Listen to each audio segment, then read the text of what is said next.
We're seeing huge changes in sub-Saharan Africa. Childhood deaths are down in countries like Ethiopia, Tanzania. In fact, childhood deaths are down from 12 million in 1990 when these goals were set to 6.6 million children dying now as of last year. That's huge progress, and it's across the continent and across the world. If I pick out a couple of African states for you, Benin, for instance, Togo, Liberia, I mean, they're definitely, or well, most likely not going to achieve those goals by 2015. Mr. Gates, aren't you just raising hope where there is none? Well, the specific goal isn't as important as the fact that childhood deaths are down so dramatically. Yes, some African countries did make the two-thirds. Tanzania and Ethiopia just announced this week. Others are more like in the 50% range. But as we get new vaccines out, as we fix the primary healthcare systems, because of the clarity of the Millennium Development Goals, this is the decade that there's been more progress in Africa than any other decade. One of our viewers sent in a question. Lorenzo Tolo Manjolo, who is a healthcare worker in Zambia, says there doesn't seem to be the willpower by government to achieve these MDGs. His point is that they have had 13 years to achieve them and nothing's been done, or very little has been done.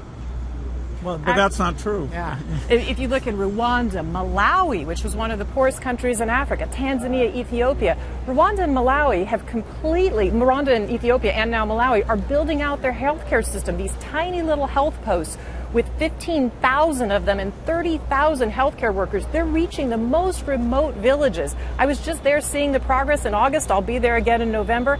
It's happening in places, and these governments are investing their own money now in addition to what's coming from the developed world. Well, 2015 was set as the year for these goals to be achieved. What happens after that? We'll pick a new set of goals, and I'm pretty sure the child mortality will be again a top priority because we have the vaccines rolling out. We have better understanding of how to keep young children alive.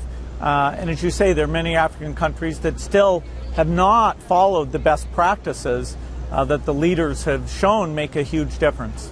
Well, I mean, you talk about new objectives. Some of the critics of the MDGs say, I mean, it's wrong to have a one-size-fits-all solution for all these countries who've got their own different problems.